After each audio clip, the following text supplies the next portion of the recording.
phenomenon of animal-human babies being born around. Hot animal, hot human. There doesn't need to be one, but I'm still waiting on an explanation as to why a lot of human babies are coming out looking like half animals. Ha! You know, the only explanation is usually the most obvious one, but then they mentioned that no, your mother was a human just like me. Then obviously, father, you're not my dad. Boom, bam, bop, bada bop, boom, pow.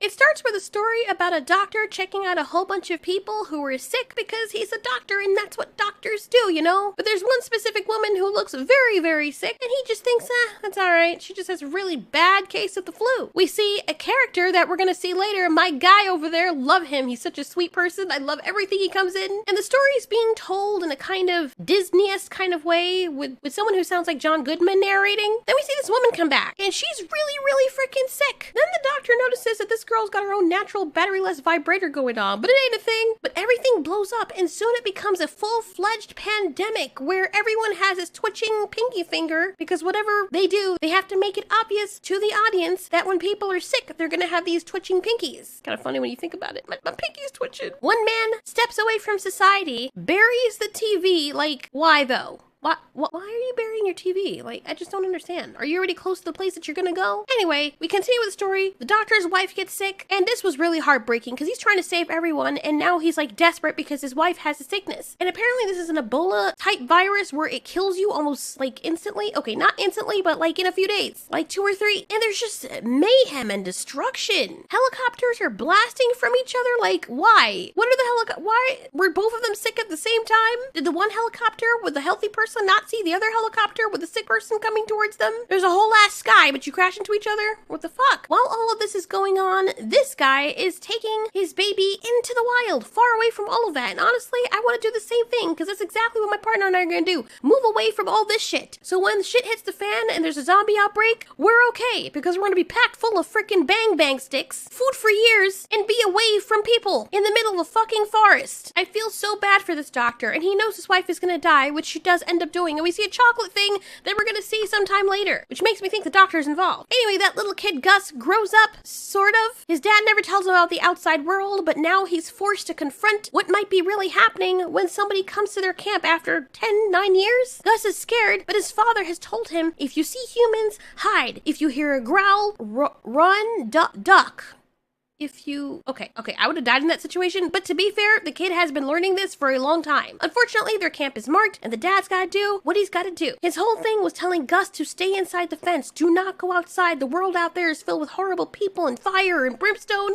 I don't know why kids aren't told the truth when they reach a certain age, because even when he's like 7, his father could tell him the truth. But if you don't tell them the whole truth, they're gonna be curious because they know you're not telling them the full truth, which is gonna put them in more freaking danger, which frustrates the hell out of me. Like, come on, parents. You were kids at one time, too. What would you do if you asked a question and your parents were like, don't worry about it, it's just for adults? You're gonna want to fucking find out. The kid hears screaming, and even though his father told him to not come out, honestly, if I heard my dad screaming out there, I would go out and find him, too. The kid has very good ears as well. So he takes a slingshot that his father gave him, closes his eyes, and hope that he can hit the mark of whatever is coming. Fantastic camera work here, too, by the way, because we see his father ambling on, and it's apparent that his father is hurt, but there's no wound. The kid was so scared. And then we find out that the father has the freaking sickness, that twitching pinky sickness, but the kid doesn't know what it is. He's only heard his father kind of talk about it recently. Now Gus is all by himself and he is barely hanging on. He's the man of the house, the only person of the house, and he's doing what he's got to do, but he's having a hard time. And honestly, I would have done the same thing he's doing. I talk to all sorts of things, you know, in my mind, thinking that they're like dragons. The snowmen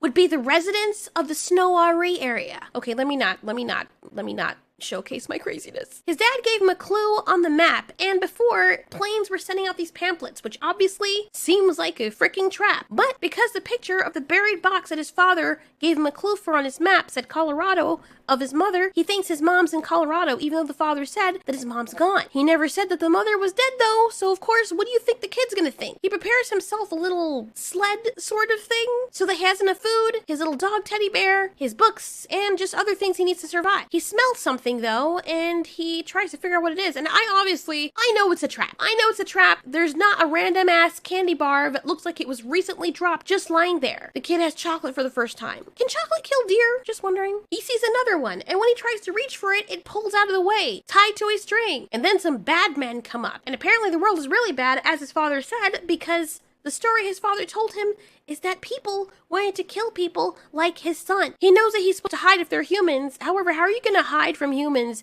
and then be chanting over and over again, if they're humans, I must hide. If they're humans, I must hide. You're hiding already. Stop talking so they don't find you. But they do. They're talking about what they're going to do to him, how valuable he is, because they've never seen a kid with antlers before. There's a loud boom, and then one of the hunters drops when he's about to kill. This guy takes out what looks like a katana, and then our football friend shows up, and it's this large, tall, dark, Viking-looking dude. You gotta understand what this must look like to the kid. He's seen humans. He's never seen humans before, and he sees these people dressed in leaves that look totally different than anything else he's ever seen, except for his father. His father is the only human he's ever known his entire life, his entire 10 years. The kid is like, nope, the hell out of here, let me get back to the frickin' cabin. But the tall, dark guy follows him there. But you know he's a good person, because first of all, he's always a good person everything he comes in. Love his character. It's hard not to fall in love with him. And honestly, he was a perfect person to cast for this role. The guy does try to help the kid by giving him some advice and fixing some broken things around his little farm. But the kid is like, go the hell away. My partner was getting so annoyed with the kid, but I reminded him that, look, this kid has only known his father and been told his whole life that every other human was bad. So honestly, from the audience's point of view, yeah, the kid's annoying. He should just trust this guy, right? The kid doesn't know that. The kid doesn't know that this guy stars in good movies and he's always a good guy. Then the kid realizes, he left me alone. He could have killed me. Maybe I should go with this guy.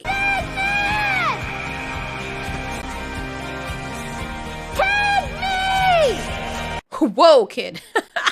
Might not want to be yelling out, big man, take me in the middle of the freaking wilderness where there are people, questionable people out there. Just not the words I would use. Poor thing. And that's where the story goes. As per the song that I absolutely love that says that dragonflies can apparently run away. Because I've never seen a freaking dragonfly run. Can you imagine seeing that shit, how horrifying it would look? I'm sorry, I love dragonflies and I always try to pet them, but if I see that bitch running on its legs, I'm out. Anyways, it was actually a really good show. Well, to be fair, I'm not finished watching it. We only watched the first episode, and it's so whimsical. It's dark and kind of gritty, but not so gritty that the whole family can't watch it. There's still a lot of questions I have, and one thing I'm really grateful for, having known that this came from another graphic novel, I am so glad that they recasted some of the people, because I don't think I could read the comic with the characters looking like this.